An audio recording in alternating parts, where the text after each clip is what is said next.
demo. Mitt navn er Ole Kristian Hornes. Dette er en gratis kalkulator, så last ned fra nettet.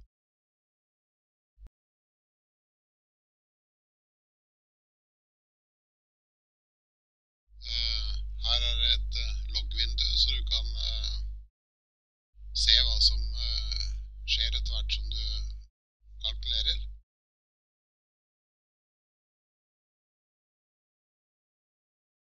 Vanlige funksjoner kan du regne med de talltastene som du har på her.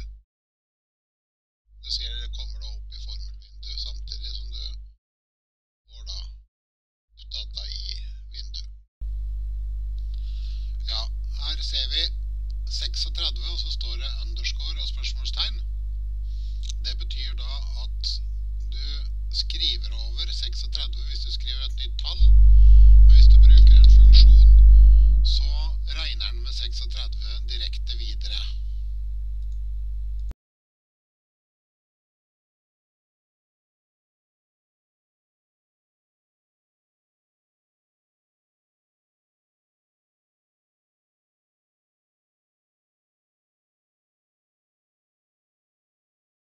Her ser du da beregningene komme ut på printroll.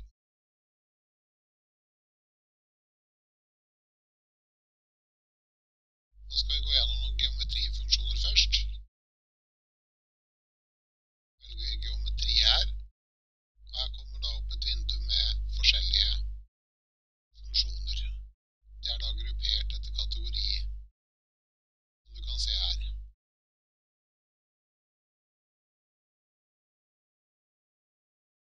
La oss gå på høyde av triangel. Høyden av en trekant er ikke alltid så lett å regne ut. Vi får se hva vi skal ha. Hvis det er en rettvinklet trekant, så er det jo ganske enkelt, men denne her beregner da for enhver trekant.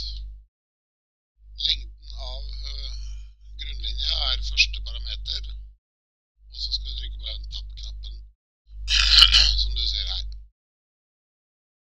Neste side. Ja, 20 ble litt lite. Ha litt lengre sider hvis grunnlinja er 120. Så det er jo sånn at 2 av linjene må være lengre enn den tredje. Der fant vi ut at den ble 52,17 høy.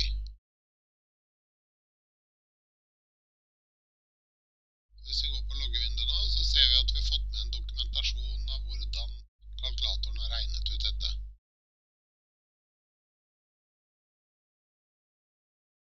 Der er selve funksjonen med x, y og z som parametre. Og x, y og z er da forklart under der. Og så er det da brukt 3 formler for å regne ut dette da. Første 2, det er da herrens formula for å regne ut arealet av en trekant. Og så når vi har arealet, så kan vi regne høyden med den siste formelen.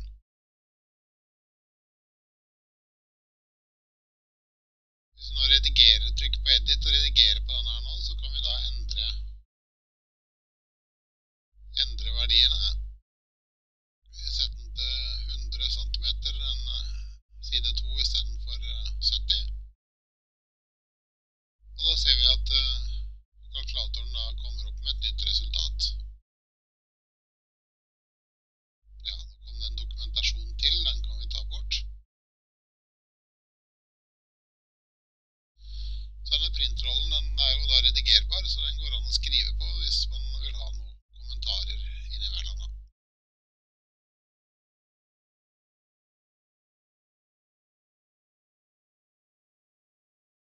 Der.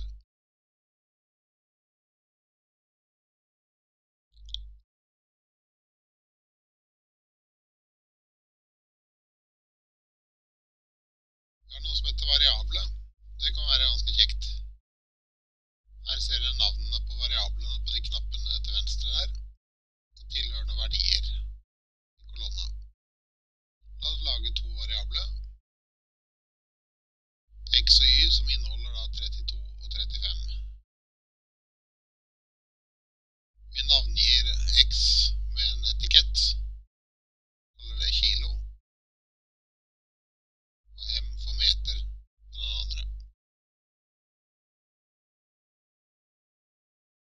Nå skal vi se hvordan vi kan regne direkte med disse variablene i kalkulatoren. 20 ganger x dele på y. Du ser nå at det spretter opp under der hva x og y er for noe. Dette kommer også med på printrollen.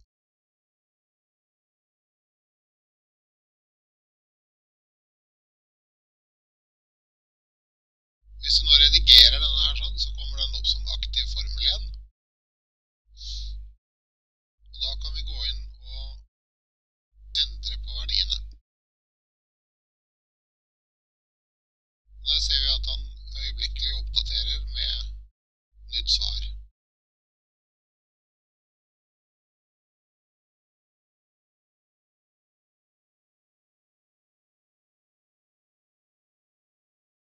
Trykker på lik, og da får vi den også umiddelbart ut på printrollen.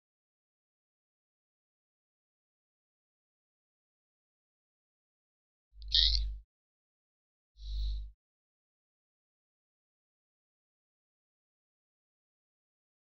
Skal vi ta og beregne litt lån? Vi har noen finansformler. Her sånn så er det gruppert inn i låneformler, renteformler og spareformler.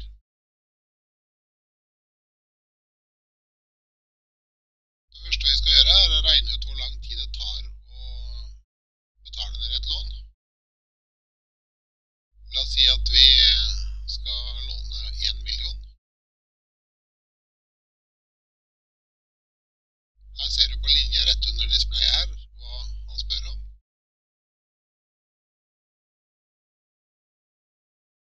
7.000 i måneden er det vi har råd til å betale på det. Til 3,5% rente. Og da ser vi at det er 15,36 år for et sånt lån.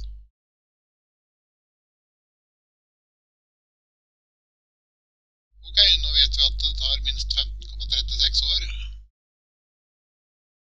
Ja, vi får det ut på printrollen her med dokumentasjon av hvordan kalkulatoren har regnet ut dette.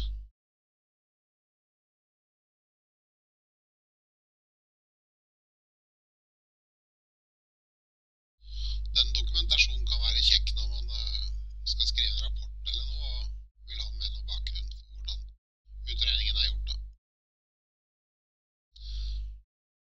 Ok.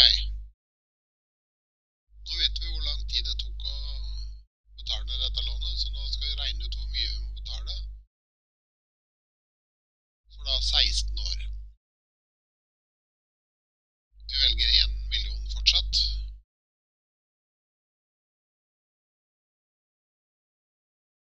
Her kan vi sette inn også beregninger i parameterne. Vi skal ha antall måneder. Og da tar vi 12 ganger 16, som da blir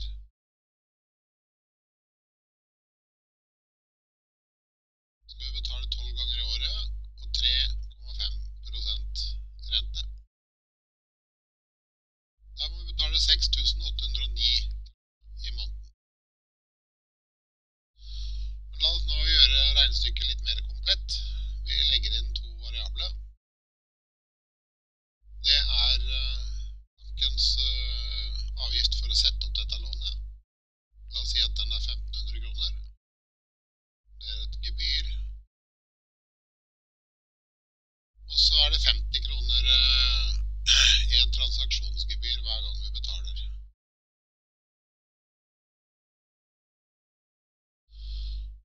Så ok, så redigerer vi formelen, og så legger vi på x i lånesummen, som da har gebyret. Og så legger vi på y på hele formelen. Da får vi regnet ut hvor mye vi må betale. Så da har den kompensert for lånesummen og den månedlige betalingen. Så vi får ut dokumentasjon av dette her på printrollen, og med hvilke ting vi hadde med.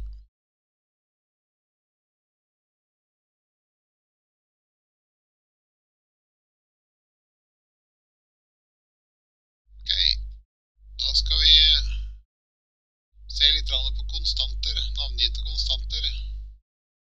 Da går vi inn i preferanser ved å klikke på knappen der. La oss lukke noen vinduer. Her har vi forskjellige kategorier med konstanter.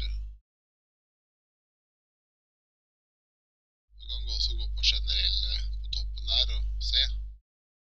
La oss lage en ny kategori. Det er mi for meg. Og så legger vi inn noen personlige verdier her, for eksempel. Vekt. Jeg er jo i tungvekterklassen, så jeg veier 140 kilo.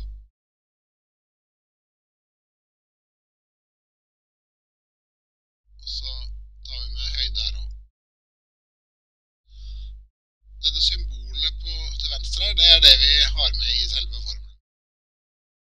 Også en beskrivelse og en verdi. Her kan vi endre bredden og sånn hvis vi ønsker det. La oss lagre, ja. Ok, da går vi tilbake til kalkulatoren. Skal vi se om vi kan bruke disse konstantene til noe. Vi går ut på Safari. Så skal vi se om vi finner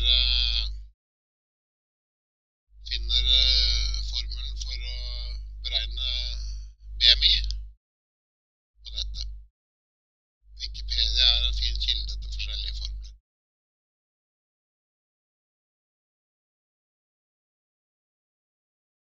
Her, for å regne ut BMI, så er det da masse dividert på høyde i annen. Da er det kilo og meter som er tingen. Ok, så går vi på konvertere og konstanter, og da ser vi at vi har noen konstanter her. Da velger vi vekt der, og setter den inn i formelen. Deler på høyde, og så tar vi annen på det. Og da finner vi 40,90. Det er min BMI da. Litt i overkant.